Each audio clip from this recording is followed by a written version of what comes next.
Hello friends, my name is doctor Imtiaz. I am specialist primary health care. आज हम बात करेंगे मदर केयर पार्ट 2 पे बात करेंगे।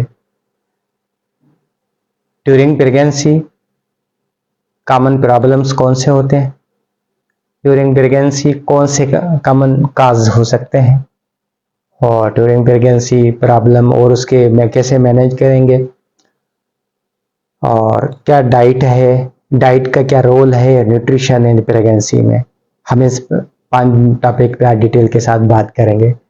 तो कॉमन प्रॉब्लम कौन से हैं, काज कौन से हो सकते हैं, मैनेज कैसे कर सकते हैं, न्यूट्रिशन का क्या रोल है मदर ड्यूरिंग प्रेगनेंसी में। अब हम इस पे बात करेंगे।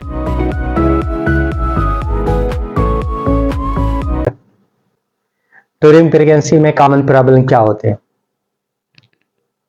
आप देख सकते हैं ड्यूरिंग प्रेगनेंसी में कौन से कॉमन होते हैं। ये वो चीजें हैं जो 100% ये होती हैं, जिसको आप कभी भी चेंज नहीं कर सकते, कभी इग्नोर नहीं कर सकते। ये जो 6 बातें हैं, ये सबसे पहले ये ज़रूरी होते हैं, और ये वो साइंस होती हैं जो आम ड्यूरिंग प्रेगनेंसी में ये चीज़ें आती हैं।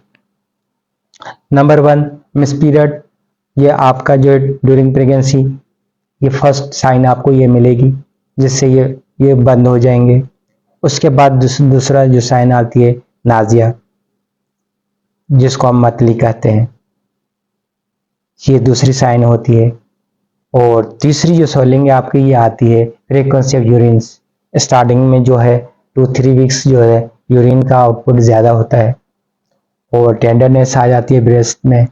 ये भी इम्पोर्टेंट ये साइन होती हैं। ये सिम्टम वो चीज़ें हैं जो आपको कंफर्म बताएगा कि ये प्रेगनेंसी है।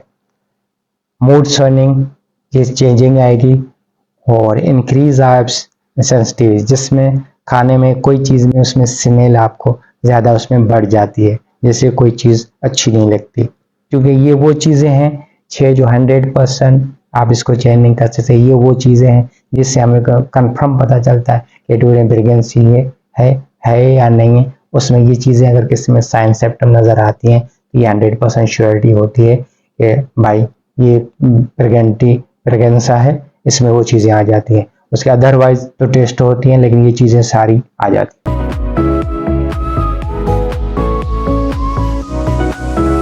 अच्छा, अभी बात करेंगे ड्यूरिंग प्रेगनेंसी में कॉमन काज कौन से होते हैं। ठीक है, हमने बात की वो कौन कौन सी निशानियां होती हैं जिससे हमें पता चलेगा कि ये प्रेगनेंसी है।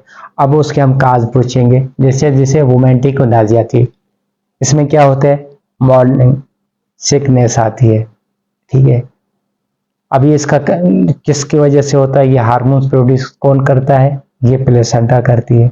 कौन सी प्लेसेंटा हार्मोन पैदा करती है, HCG या HC हार्मोन जब पैदा होते हैं तब जाके पहले से वोमेटिक नाजिया स्टार्ट होती है, क्योंकि ये इंडिकेट करता है। जिस तरह फीवर बीमारी नहीं होती, इस तरह से ये कोई बीमारी नहीं होती, लेकिन इंडिकेट करता है प्रेगनेंसी की। क्योंकि जब जाइकोट पहले जब स्पर्म जाइकोट होता है तो फर्स्ट टाइम जब यूट्रस में आता है, बेबी अपने बैग में आता है, तब तुरंत जब अटैच होता है तो प्लेसेंटा HC जो है प्लेसेंटा हार्मोन्स, क्योंकि बड़ा इंपॉर्टेंट होता है HCG हार्मोन्स, क्योंकि ये बच्चे के ग्रोथ में सारा काम करने में ये अमल करता है। सबसे पहले तो ये काज हुआ कि HC को पहचान होती है। दूसरा पहले सिस्टम होने से क्या होता है, स्टेप कब होता है, जब stop working estrogen hormones. 2 hormones होते हैं, एक्स्ट्रोजन प्रोजेस्टेरोन। जब एक्स्ट्रोजन का फर्स्ट पीरियड स्टॉप होता है मेंस्ट्रुअल पीरियड, तो उसमें ये एस्ट्रोजन हार्मोन्स जो होता है वो स्टॉप करता है वर्क। बाद में फिर प्रोजेस्टेरोन वो काम करना शुरू कर देता है।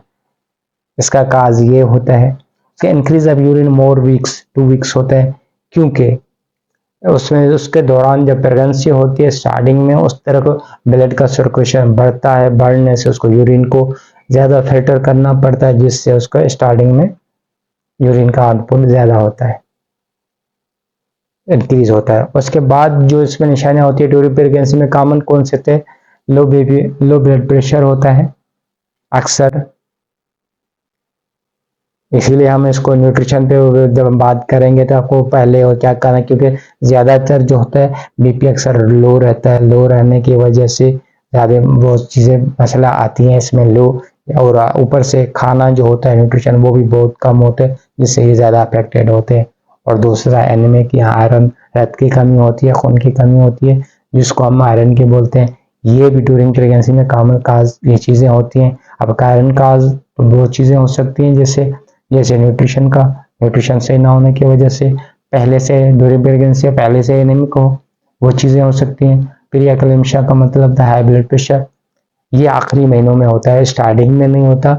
आखिरी महीनों में बहुत में चेंजिंग आ जाती है, जिससे हाई ब्लड प्रेशर का होता है। Severe swelling in hand and पाँव एक और निशान, जब फिर एक्लेम्पशिया होती है तो उस दौरान में एक कंडीशन हो जाती है, हाथ पाँव में उनको स्वेलिंग आती है, फेस पे स्वेलिंग आती है, जिससे ये इंडिकेट होता है कि भाई ये ब्लड प्रेशर का चांस होता है। इस दौरान आप जब चेकअप कराओगे तो बीपी का अगर मसला, क्योंकि प्रोटीन का इनपुट ज़्यादा यूरिन में जाता है, जिसकी वजह से फेस पे और पाँव पे सोलिंग, हाथों में सोलिंग आए, तो ये भी कंफर्म उसके लिए लाजमी चेकअप करना ज़रूरी है। यूरिन डीआर की और प्लस ब्लड प्रेशर की चेक करना ज़रूरी पड़ता है। उसके बाद लास्ट मंथ जो है इम्पोर्टेंट क्यों होते हैं, क्योंकि लास्ट महीने में बच्चे की ग्रोथ डबल होती है, इसलिए जितने दिन फिर उसमें बच्चे जो होते हैं, जो जितने लास्ट दिन वाले रहते हैं वो इम्पोर्टेंट होते हैं उसकी ग्रोथिंग में। बहुत बच्चा जितने दिन एक्स्ट्रा दिन रहता है या कंप्लीट पीरियड देता है तो बच्चा स्ट्रांग होता है, हेल्दी जितना होगा वो उसका इम्यून सिस्टम भी अच्छा होगा, वो बहुत होता है। तो इसीलिए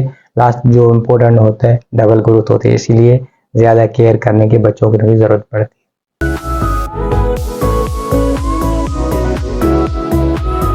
बच्चों की भी ज़रूरत पड़ती है। अभी कॉमन कौन से प्रॉब्लम थे वो हमने पढ़ लिए, उसको मैनेज कैसे करेंगे। अब हम बात करेंगे मैनेज वालों की बात से। कॉमन प्रॉब्लम थे नाजिया वोमिटिंग, प्रोड्यूस किसकी थी प्लेसेंटा, क्या करता था HCG हार्मोन करता था, ठीक है। उसमें सबसे पहले क्योंकि ऑलरेडी क्या होता है कि पहले से माँ मेल न्यूट्रिशन की दिक्कत होती है, पहले से उसका बीपी लो रहता है, उसके दौरान अगर प्रेगनेंसी होती है और तो उसमें क्या होता है, एक तो खाना उसका बहुत कम हो जाता है, दूसरा उसकी सीवियर वोमिटिंग होती है। क्योंकि जब वोमिटिंग और सीवियर कंडीशन होती है सबसे पहले हमारी केयर होती है माँ को बचाना, उसके बाद बच्चे का होता है। क्योंकि फर्स्ट महीने में कोई दवाई देना बच्चों को नुकसान होता है, लेकिन हमें सबसे जो एडवांटेज ये होता है कि हमें उस चीज़ में माँ की सेहत का पहले ख्याल करना होता है, बाद में बच्चे का। क्योंकि जब बच्चे की माँ के सीवियर अगर वोमिटिंग नाज़िया होता है, डिहाइड्रेशन हो जी, पानी की कमी हो जाएगी, तो उसका खाना तो वो चीज़ें होती है, उसमें बीपी लो है, एनीमिक। इस कंडीशन में हमें क्या करना चाहिए। अब जैसे ड्यूरेशन में होता है तो उसमें ज़्यादातर जो माँ को जो है आप हम डेट्रोसिलाइन की 500,000 तक पर डे में हम लगा सकते हैं, उसकी कंडीशन पे डिहाइड्रेशन पे जितना होता है उसमें हम यूज़ करते हैं। डेस्ट्रोसिलाइन भी करते हैं, रिंगर भी इस्तेमाल करते हैं, दोनों के लिए डिस्टेज से ये बेनिफिट होता है तो माँ की ब्रेन को और बच्चे की में बहुत इसको ग्लूकोज का लेवल ज़्यादा अच्छी मिलती है, जिससे बच्चे को ज़्यादा एनर्जी, माँ को एनर्जी मिल जाती है, इसलिए हम ग्लूकोज ज़्यादा इस्तेमाल करते हैं, ठीक है। अगर ज़्यादा बीपी बहुत बीपी लो हो तो फिर आप रिंगर लगाते हैं, उस दौरान फिर जो है उसका होता है नहीं, अगर उस पर भी कवर होता है तो साथ में मेथेकोबाला के इंजेक्शन और मल्टीविटामिन उसको इंजेक्शन में ड्रिप में लगाने से आपका जो उसका बीपी और उसके वोमिटिंग, क्योंकि मेन चीज़ उसका बीपी लो होने की वजह से नाज़िया वोमिटिंग हो रही थी, जिससे ज़्यादा मसला होता है, तो ये आप इससे आप फर्स्ट एड में आप उसको कवर कर सकते हैं अगर सीवियर कंडीशन हो तो। और दूसरा इस इंजेक्शन मल्टीविटामिन देने से उसकी आयरन की कमी भी पूरी हो जाएगी और दूसरा उसके बीपी भी कंट्रोल में रहेगा।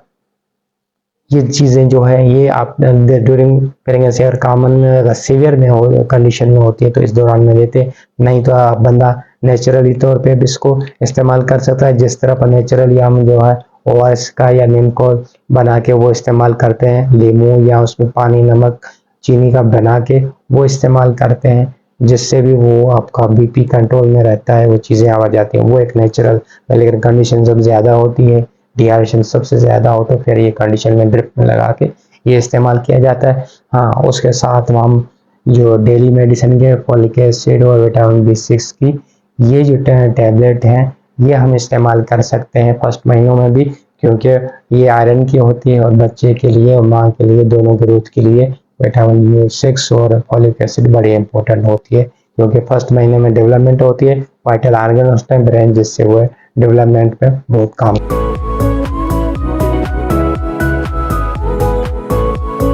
हैं। अभी हम बात करेंगे कि क्या रोल है न्यूट्रिशन का प्रेगनेंसी में।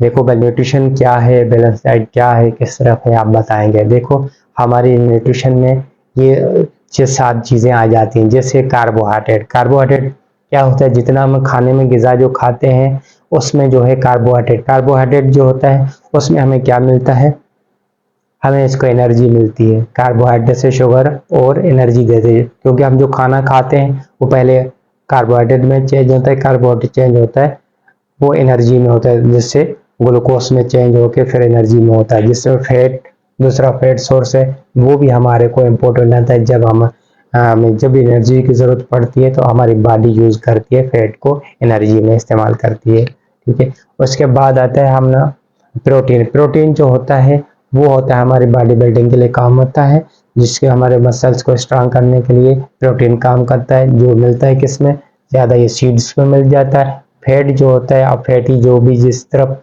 अंडा हो गया या इस तरफ के खाने की जो चीज़ें होती हैं, ऑयली चीज़ें जितनी भी होती हैं उसमें हमें फैट मिलता है। कार्बोहाइड्रेट जो हमारा जो है, हमारी जो खाने की जो चीज़ें हैं, जिसमें रोटी आता है, दाल चावल जिस तरफ आता है तो उसमें ये हमें कार्बोहाइड्रेट ज़्यादा मिलता है।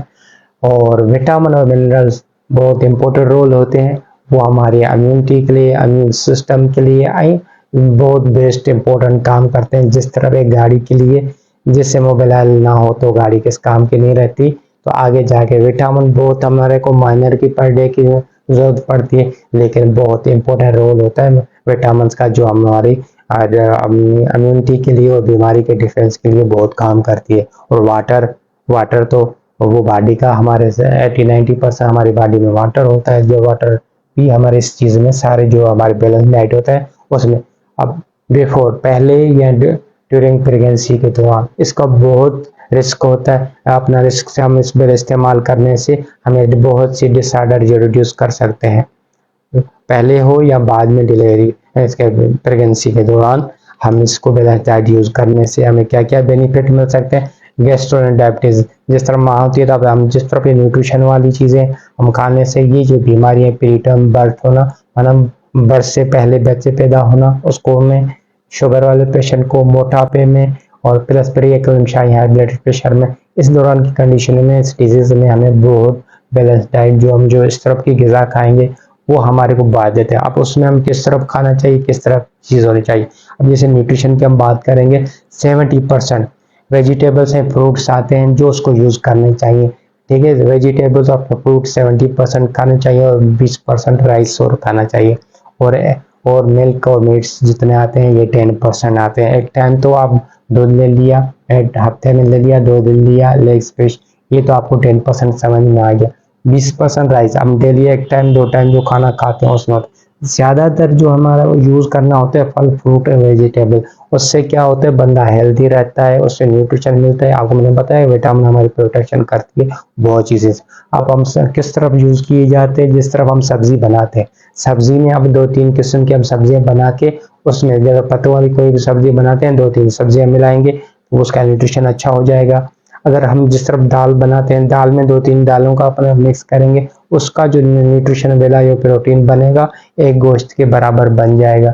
इस तरह से हम फल फ्रूट्स ये सबसे ज़्यादा यूज़ करने से, फूड यूज़ करने से हमारा वाटर का जो डिहाइड्रेशन है वो भी हमारे कंट्रोल में आएगा। विटामिन की बहुत चीज़ें हमें मिलेंगी। अब 20% हमें ज़रूरत पड़ता है प्रोटीन का, जिसके लिए हमारे को राइस और मील्स जो है उसमें मिल जाएगा, उससे में मिलता है, और साथ में उसकी चीज़, और दूसरा मिल्क और मीट्स, ये चीज़ें जो है, इसलिए हम कंप्लीट बैलेंस डाइट का मतलब होता है तो सारी चीज़ें उसमें अपना होने से था। उसमें फल फ्रूट्स, सब्जी, सीड्स, जिसमें रोटी, ये सारी चीज़ें मिला के हम बैलेंस डाइट बनाते हैं, जो हर बंदे को इस्तेमाल करनी चाहिए। जिससे स्पेशल हम माँ की बात कर रहे हैं, ड्यूरिंग प्रेगनेंसी के बाद या ड्यूरिंग से पहले, बिफोर, इससे अगर खाने से ये चीज़ें बहुत उसको बेनिफिट मिलेंगी।